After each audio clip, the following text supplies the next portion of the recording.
So, hello guys! Pupunta naman tayo ngayon sa bukid kasama si Mr. Ako nang nag-aya sa kanya kasi hindi ko na kayang sobrang bigat ng ulo ko dahil sa kawalan ng pera.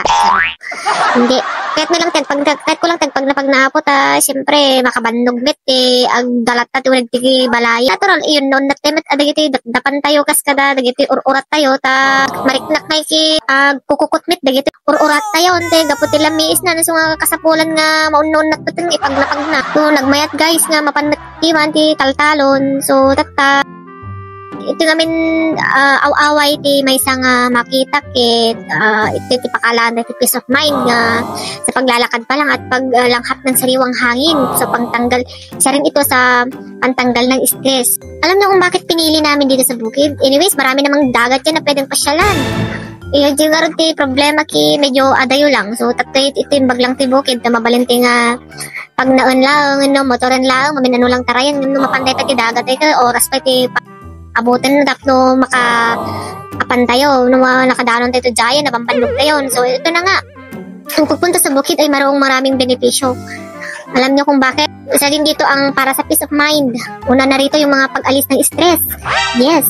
So ang sariwang hangin at ang katahimikan ng kalikasan ay nakakapagpakalma ng isipan at nakakapagbawas ng tensyon. Ang paglalakad sa gitna ng mga halaman at puno ay nakakapagbigay ng pakiramdam ng kalayaan at katahimikan. At saka isa rin ito guys na nakakatulong din ito sa pagpapabuti ng mood.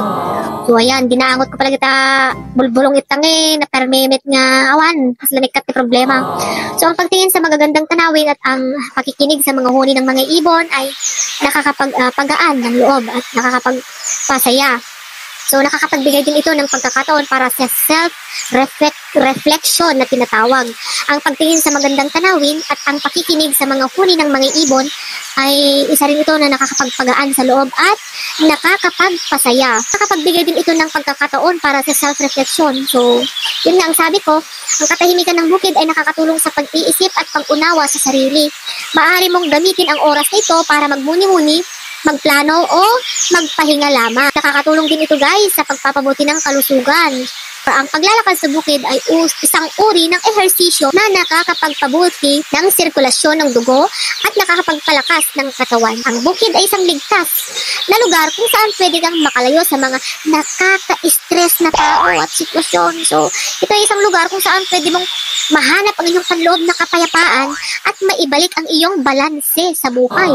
Kasi guys, kung wala kang balanse sa buhay, so ayan na, doon na lumalabas ang galit natin kung minsan hindi na natin makontrol ang ating mga sarili. So, kailangan din natin mag-refresh, mag-recharge ng ating mga energy. So, aduti, maka-relax ito, aduti, maka-relate dito, ibagbagak ta, adumit, digidipada, nga stress dita nga. Kailangan, met nga, medyo ikan dito, panawin, basit, tibagi tayo, tapos na makapag-relax, lalo uri, ang kita-kita lang kita, anti kwa, giti mulmulam, number 1, di ba? Makakita kati green nga kunada ki, kanya kati symbolizes iti green. Ayan. So, nakaka-relax ang paligid, guys. So, kung ikaw ay stress, pwede kang pumunta sa dagat, pwede kang mag-unwind or unwind para sa medyo makara-relax din kasi kung minsan, pag kinukulong natin yung sarili natin sa loob lamang ng bahay at may mga problema tayo, yun, di bagbagadan nga hanta yun, makapagtapulan ka, taytan nga sumabugan, ti aming nga hanga dapat nga sumabugan. Ay, kung kunak lang guys. So nga, bagbaga lang matkit, kiti dapat nga obraon, tapno kastakit, makontrol kayo matkit, bagbagi tayo, lalo no, adaka tas lama, ikan lang to, nagtibalay, ay na po.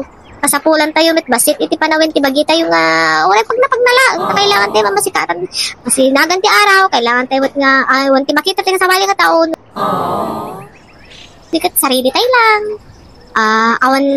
siyempre namuyo datan problema at pati explain basta na ibaga kung di kayo ibagan adakan kayo dagay nakapalpas sa tinagbuya ay agyaman thank you so much.